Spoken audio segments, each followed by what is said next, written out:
बिस्मिल्लाहिर्रहमानिर्रहीम। देखती आंखों सुनते कानों, आप सबको एडवोकेट खालिद ज़ैदी का सलाम। आप देख रहे हैं कास मोटिवर्सिटी यूट्यूब चैनल। ये चैनल स्टूडेंट, लॉ स्टूडेंट, न्यू बुकला और उन तमाम अफराद के लिए मुफीद है कि जो कि लॉ के शोबे में दिलचस्पी रखते हैं। आज हम इस वीडियो में डिस्कस करेंगे कि what is the civil law.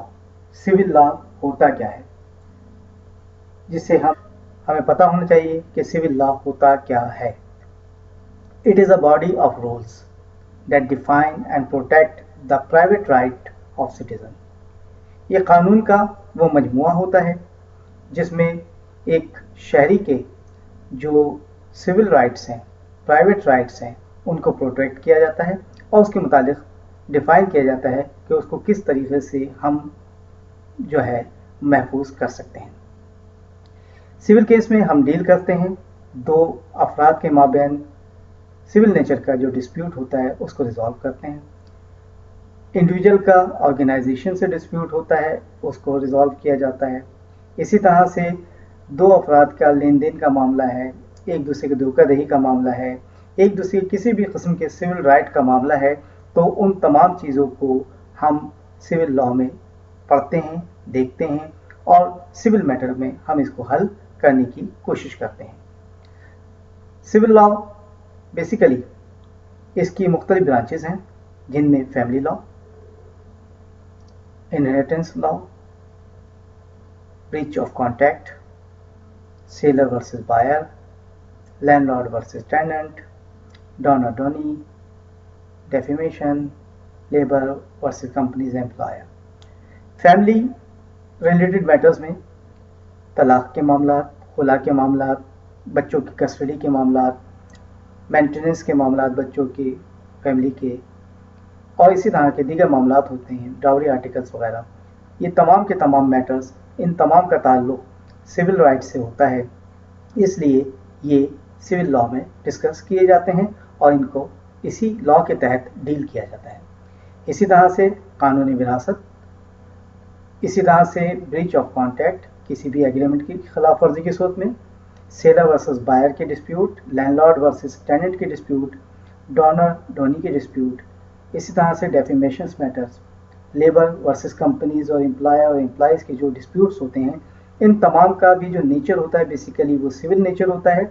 और यहाँ पर सिविल राइट मुतासर हो रहे होते हैं किसी भी सिटीज़न के, तो उनको रिलीफ दिलाने के लिए सिविल लॉ का सहारा लिया जाता है और सिविल कोर्ट्स में इनकी प्रोसीडिंग होती है, इनकी सुनवाई होती है, इनको जमा किया जाता है। किसी को वहाँ पर जमा करने वाला दरख्वास्त गुजार यानी कि प्लेंटिफ होता है, जो मुद्दई होता है उसे प्लेंटिफ कहा जाता है और जो उसको डिफेंड करता है उसे डिफेंडेंट यानी कि दूसरी साइड होती है, अदर साइड।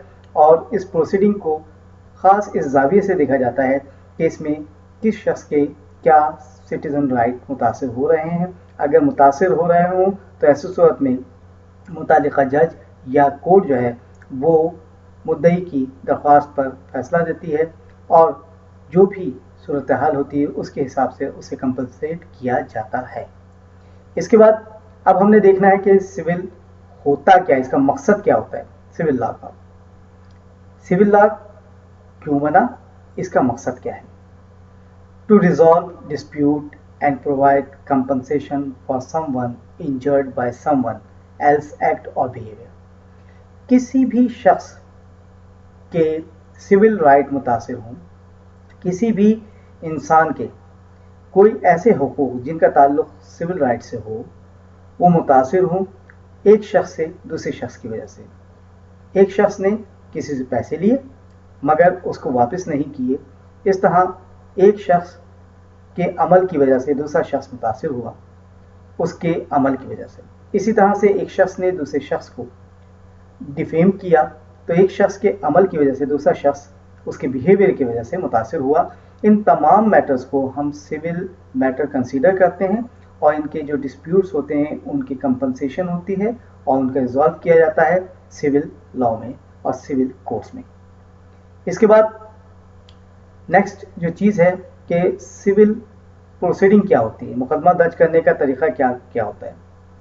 सिविल प्रोसीडिंग के हवाले से मुख्तसर ये है कि सिविल लॉ के तहत وہ پارٹی جو ایگریوڈ ہوتی ہے، جو متاثرہ ہوتی ہے، یعنی کہ پلینٹف درخواست گزار، وہ کورٹ میں وکیل کے ذریعے یا خود بھی ایک اپلیکیشن موو کرتا ہے، اپنا کیس سبمٹ کرتا ہے اور کورٹ سے درخواست کرتا ہے کہ جناب مجھے یہ تکلیف پہنچی ہے، میرا یہ سول رائٹ متاثر ہوا ہے فلاں شخص کی وجہ سے، اس لیے میری داد رسی کی جائے۔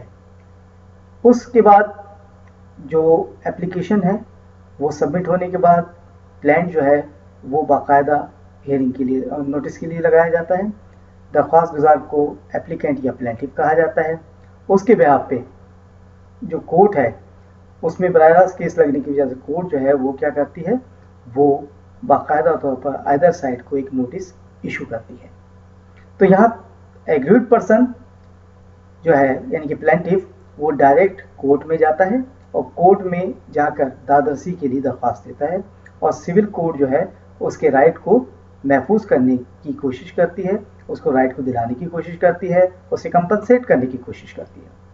نیکسٹ کہ پروسیکیوشن کو جو آئدر پارٹی ہے اس کو باقاعدہ سمن ایشو کیا جاتا ہے، اسے تاریخ بتائی جاتی ہے کہ فلاں تاریخ کو فلاں دن آپ پہنچے اور اس درخواست کا جو بھی آپ کے پاس جواب ہے وہ جمع کرائیں، جسے ریٹن اسٹیٹمنٹ کہا جاتا ہے۔ اور جو شخص ریٹن اسٹیٹمنٹ جمع کرتا ہے مدعی کے بعد مدعا علیہ، وہ جو ہے اس کو ہم قانون کی زبان میں ڈیفینڈنٹ کہتے ہیں۔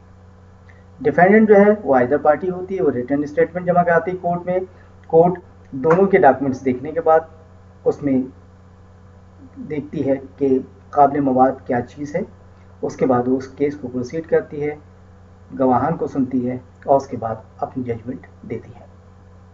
اس کے بعد سول کورٹ یہ ڈیسائیڈ کرتی ہے کہ اگر کوئی شخص کسی شخص کے حقوق پہ اثر انداز ہوتا ہے، اسے نقصان دیتا ہے، تو سول کورٹ اس کو کمپنسیٹ کرتی ہے۔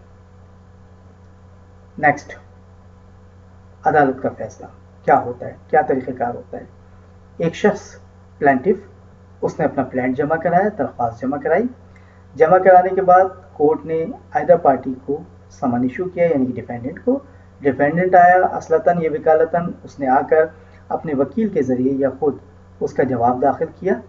دونوں کی چیزوں کو دیکھنے کے بعد، اپلیکیشن کو اور جواب کو دیکھنے کے بعد سول کورٹ جو ہے وہ ایشوز فریم کرتی ہے کہ دراصل اس معاملے میں جو حل طلب مسئلہ ہے وہ کیا ہے۔ اس کے بعد کورٹ جو ہے وہ آگے اپنی پروسیڈنگ شروع کرتی ہے۔ Defendant can be found liable اور ناٹ لائبل۔ سب سے پہلے اس بات کا ڈیسائیڈ کیا جاتا ہے سول کورٹ میں کہ یہ کیس سنوائی کے قابل بھی ہے یا نہیں، آیا کہ ڈیفینڈنٹ جو ہے وہ واقعی مجرم ہے یا نہیں، اس نے کوئی غلطی کی ہے یا نہیں۔ اس کے بعد اگر اس نے کوئی غلطی کی ہوتی ہے تو اس کے حوالے سے اس کیس کو چلا کر اس کو کمپنسیٹ کیا جاتا ہے۔